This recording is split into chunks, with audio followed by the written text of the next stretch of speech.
Now, in November 2007, the body of British student Meredith Kircher was discovered in her bedroom in Perugia, Italy. She had been brutally murdered. Over the course of the next 8 years, one man, Rudy Guidi, would be convicted of the murder. But there were two other suspects, Raphael Solicito and Amanda Knox. Here to tell us about what happened with Amanda Knox, welcome to the show, Helen Saxton. Hi, thank you for having me. I'm fascinated with this case. I remember following it from the beginning and watching a couple of documentaries. But for those that don't know, Helen, can you just give us a bit of a background to what happened? Yes, absolutely, yes. And I was fascinated as well at the time and sort of got a bit obsessed with it, as I think a lot of people did. Yes, unfortunately, Meredith Kircher, who's a student in Italy, she was a British student living in Italy and was tragically murdered one evening, November 2007. Amanda Knox and her then boyfriend, who she'd only been with for sort of a week or so, Raffaella, they were basically accused of her murder, along with Rudy Guidi, who was the only one who was actually eventually convicted and sort of his conviction upheld. I think the fascinating thing is that they were put on trial in Italy. Amanda Knox is from Seattle in America. Raphael is Italian. They were put on trial and convicted of the murder. They were then acquitted in an appeal. They were then reconvicted in their absence, and then they were finally acquitted again. So really 4 trials worth of information going on there until they are now officially exonerated. It's crazy, isn't it? I didn't think you could sort of, I know people can appeal, but to reacquit someone and then, convict them, acquit them, it's just a waste of the public's money. They should get it right the first time, shouldn't they? Well, you'd think so, yeah. I mean, I think it's because it was in Italy. Obviously, the system is slightly different there. And I think what happens is that you're eventually sort of, there's a certain amount of appeals you can have, which were the amount that they took. And until that final appeal has been sort of completed, then it's not, nothing is set in stone essentially. But once that is done, that's it, and then that's it now, and that can't be changed. The final judge has said basically this is not going to ever be repealed at all. So they are now, technically, yeah. This is the problem, you see, because of course a lot of people have very strong views on it either way, and some people will say that they're technically not guilty, but is it just because of the court case, or people will say that who think that they had something to do with it, that they sort of inverted commas got off on a technicality. Others obviously say no, they are 100% innocent and have been exonerated. Yeah, it's one of them things we'll probably never actually know. And I know she had her final conviction overturned in 2015, so she's obviously been a free woman for 9 years. Yeah. What I remember, I mean, obviously I can't say either way, I don't think anyone can, but what I remember is how strangely she acted. I mean, I remember seeing actual evidence that she was singing and dancing while she was in custody. It was really strange. Yeah, and I think again that's what fascinated people. And again, I go into sort of obviously quite a lot of detail in the book because the book is called Amanda Knox, because I was fascinated by the way that actually she is not guilty in terms of the law, and has had nothing to do with this murder. Whereas the guy who actually did, a lot of people don't even know what his name is, and yet it's Amanda Knox that people talk about all the time. And I think it comes down to she was a pretty American girl, and people became obsessed with sort of her and her life and her social life. But she can be quite strange. And I think even her supporters would say, yes, she doesn't necessarily do herself any favours. But again, the sort of, there's two sides of the story. The whole doing cartwheels while she was in custody. And that was, of course, all over the newspapers at that time, that she was doing cartwheels and singing and dancing. Of course, her side of the story, or her version of it, is that she was doing some yoga exercises. So again, it's a lot of the substance of this book is about how these certain sort of stories and bits of evidence and bits of bits of information are interpreted differently depending on your thoughts on the crime. Yes, I understand that. Were they tried together? Because it's obviously in the introduction we said that they were convicted, they were acquitted, etc. Were they tried together or separately? I'm talking about Raphael. They were. Yes, they were tried together. So Rudy Guidi was put on a fast track trial, which literally lasted a sort of day. A judge looked at the evidence and said, that's it, he's, obviously of a run-up to it, but it was very much a kind of, that's it, he's guilty. His lawyer wanted him to be tried separately to Raphael and Amanda, so that was a very separate issue. But yes, it was all together. And of course, when they got acquitted the first time, Amanda was then able to go back to Seattle, and there was no extradition or anything like that. But Raphael, of course, was still in Italy. So it's I think the multinational side of it is also fascinating. Of course, there's so many different sort of countries involved in the whole process. Yeah, where's Rudy Guidi from? He's originally from the Ivory Coast. But he had immigrated to Italy when he was a boy. He's had a sort of a very interesting childhood, very dysfunctional and disruptive childhood. But he had lived in Italy from a very young age. So was essentially, by all accounts, he spoke absolutely fluent Italian, even with the Peruvian accent of the sort of local area. So yeah. I've lived in Italy longer than anywhere else. Yeah. So the court deduced that he murdered Meredith, and he served 13 years in jail? Yes, I think he got convicted. I think he initially got given 32 years in jail, but he only actually served. It then got on appeal, got reduced by half, so went down to 16. I think it was about 12 or 13 that he actually served. Yes, and they. I mean, again, the evidence, the forensic evidence points very strongly towards him. He was the only one who can be really strongly placed in the room at the time. You know, he couldn't. There was no way that he could deny that he had been in the room. You know, his blood was everywhere, his handprints and footprints and things like that. His story, though, is that he was in the toilet at the time. He heard screams, came out and found her, and someone else had done it. Right, yeah, okay. And Raphael, he's just slipped into obscurity, I suppose, in Italy. Yes, really has. He's a very quiet, sort of almost nondescript. Sounds awful, but just a very quiet man. Again, he even during the story, he and Amanda were, as they say, on trial together. But the focus, certainly in terms of the media, was very definitely on Amanda. And I think he sort of works in IT. I think he wrote a book about his life, about the case. But yeah, it's relatively slipped into obscurity. One of the quotes I put in the book, I can't remember the exact quote, for a newspaper article, that shows how much people really are obsessed with Amanda and not Raphael, is that there was something, I think, in the Daily Mail or one of the papers.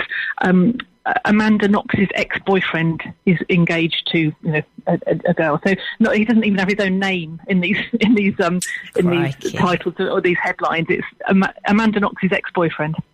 I think it's you look at her and she doesn't look like a murderess, does she? I mean, I know that she's just, like you say, a pretty sweet American girl. It's just the strangest story. But I know that you put together for this book a timeline of events, and you've looked at countless books, articles, films, as we've said. Have you found anything new out, Helen? No, I think the thing is, I was fascinated by it, and I think the more research I did, the more I understood about the case. And I think it's gone beyond any sort of new evidence coming to light. But what I did find fascinating was a lot of the sort of slant of the book was talking to people who are still very much involved in, bordering on obsessed with the case, who talk, on one particular Reddit forum, I was 4 people that agreed for me to sort of publish our chats about the case, and those people, some people there do still try and analyse the evidence to within an inch of its life to try and extricate some sort of thing that someone might have not discovered, and they've now discovered some new evidence or some different take on it. But essentially, the evidence was there. It's actually simpler than I think people make it. It was. I try not to form an opinion at all. Trying to be very neutral about it. But what I would say is that there's very little evidence, in my opinion, that Amanda or Raphael had anything to do with it. A lot of the evidence is, like you say, about behaviour, things like that, sort of people's opinions of them.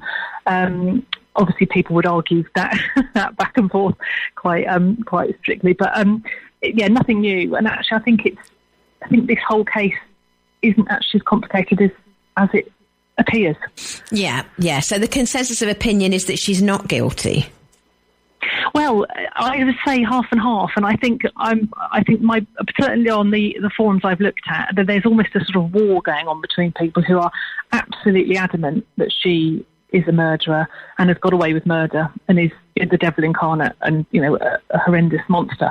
And there's people who are absolutely convinced that she had absolutely nothing to do with it, and that anyone who says that she had anything to do with it is hateful and you know, so it's almost like there's two camps to the story, and very, you know, I suppose people, if they are sort of neutral, they don't go onto those sort of forums, but there's very few people that sort of like, I'm not sure, you know, could have done, couldn't have done. People seem to take a very strong case, and there's still very much a strong contingent of people who think she's got away with it. Yeah. One thing I didn't say actually in the introduction, for those that don't know, is Amanda Knox and Meredith Kercher, they shared a house, didn't they? So she was there, yes, but probably not there at the time of the murder. Yes, of course, yes. So it wasn't, so I didn't explain that properly. Yes, so they weren't total strangers to each other. So they shared, they had both come to Perugia to study, and there was the villa that they lived in had 2 spare rooms, and they had one each. And by all accounts were sort of friendly enough to start with. They weren't really sort of each other's cup of tea. So I think by all accounts they sort of rubbed along okay, but maybe a bit of sort of tensions that you get when girls live in a house together. And so Meredith was murdered in that cottage. So of course, so Amanda, yes, so she was involved in it in that case. So as in, they weren't suggesting that she'd sort of gone into a random stranger's house and murdered. So there was a link to it, definitely. Yeah. And from some of the people that you've spoken to, the web forums, etc., have people been saying, you know, there's allegations of corruption, there's coerced confessions, that sort of thing? Oh yes, everything. Yeah, I mean, there's the coerced confession is very much a sticking point, because Amanda did. She pointed the finger at her then employer, Patrick Lumumba, who ran a bar where she worked. There's allegations of racism involved in that, because he was a black man. He was from off the top of my head, I can't remember where he's from, but originally. And then Rudy Gaudet is also black, from the Ivory Coast, and there were headlines at the time sort of saying one black man for another, because she had pointed the finger at Patrick Lumumba during this sort of confession. He had absolutely nothing to do with it. She can't really kind of explain why she did that, and so that goes off into a whole different tangent about this. But yeah, so very much she was under, again, two sides to the story. She was under a lot of stress. She hadn't been allowed to rest or anything to eat. She was being interrogated in Italian without a translator, an interpreter. But of course, the other side is that no, she was absolutely well looked after. We bought her, you know, herbal tea, and she confessed this off her own back. So the thing I find fascinating about this is, as you said right at the beginning, I don't think any of us can ever know what actually happened, and only she can know whether she was there or wasn't there. And I think this, you know, the way things are told is so different depending on the viewpoint. It's just it's quite frustrating, really, because you know, we will never know. Yes, for sure. Yes. Nobody can ever know for 100% for sure. It sounds like your book is very, very unbiased, which is good, because people can then form their own opinions, can't they? Yes, and I think I found that I, again, was fascinated by the case, but as I say, I said earlier, it's a little bit simpler than people think, but it is, there's an awful lot of evidence going on, and there's an awful lot of things going on in the background. And just from my point of view, just sort of pulling all those together and getting a real sense of the timeline was fascinating for me, and hopefully readers will be able to read this sort of almost, you know, in a way of going, oh, right, okay, now I understand what happened when, and when this happened, and what effect this had on the next stages of it. Because I think a lot of the books I'd read before, they sort of jumped at very, very, you know, full of fascinating information, but sort of sometimes jumped about a bit and sort of told the stories of the childhoods and things like this. So hopefully, yes, it's a sort of comprehensive take on the case from start to finish, and how and beyond, really. So it's sort of what's happened after that, the amount of the films that have been made, either directly about it or sort of influenced by it, you know, the books that have been read, the podcasts that have come out. It's just fascinating, the amount of sort of things that have come out of the story afterwards. Has she written a book, or is she allowed to write a book? Yes, she wrote one called Waiting to be Heard after her exoneration. Again, really interesting book. tells her very much obviously her story of what happened. Again, fascinating to read her book and then read a book by someone who, for example, thinks that she was guilty, because of course a lot of books came out right at the beginning. As soon as they were found guilty, these books sort of appeared when she was still officially guilty. And just reading them, you could be talking about two entirely different things going on, because of you're hearing one side and then you're hearing someone else's viewpoint. Yeah. But yes, she's written a sort of memoir, and I think so Raphael did as well. And do we know what she's doing now? So she's very much in the public eye. She's quite prolific on Twitter, certainly. She runs her own podcast called Labyrinths, and she has done also or been involved with a true crime sort of murder podcast, sort of along the lines of sort of talking to other exonerees and people who have found themselves in the situation that she has been in.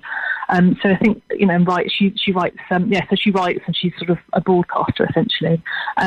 She's married with, I think, 2 children now. I think at the time of at the time of writing the book, it hadn't happened at that point. But I think currently she's actually going back to Italy to appeal her slander conviction, because the only thing she's technically still guilty of in Italy, in the eyes of the law in Italy, is slandering Patrick Lumumba, when she sort of pointed the finger at him and said that he had something to do with the murder. So that's in progress at the moment. Right, okay. Well, in all this, we mustn't forget, of course, Meredith Kercher and her family. It's hard to believe, isn't it, that it's almost 2 decades on from when it happened. It really is. It really is. It's horrific and very, very, it's so tragic. And I think almost more tragic is the fact that she just got not forgotten, but she became so sort of everything else overshadowed her in this story. Yes. And it became about Amanda. And it's almost I didn't really want to call the book Amanda Knox, because it's not her story, but it kind of is. That's the point, is that it became her story, and that everyone was so obsessed with her that everything else sort of paled into insignificance, and it all became about her, and all the anything that's written about her, about the story now, all centres around her, and very rarely about the person who was convicted of her actual murder. Well, I know the book's only just out. Do you know if she's got any plans to read it? Have you been in touch with her? She has been given the chance to read it, and I don't think she's particularly a fan. Right. But I think and I think it's because. And I think I think this is what will happen, is because I am neutral about the story, and I'm just trying to tell the facts, and I don't say one way or the other whether I think she's innocent or guilty, because essentially I don't know. I don't know any more than the next person, and I think people who have a very strong view one way or the other, and clearly her strong view would be that she's innocent, because I don't come out and say one or the other. If that makes sense. Yes. I don't say, if you were on her side, she'd probably say, "Oh yes, I'll read the book and I hope you." Yeah, exactly. If I'd written a book about the case, saying all the reasons why I think Amanda Knox is innocent, then she probably would have been more appreciative. But that wasn't the book I wanted to write. I wanted to write the book about the fact that the case is so so contentious, and that the sort of story prevailed about this sort of girl who has essentially now been acquitted, but it's still is the talk of the she's the notorious one. Yeah, she's infamous.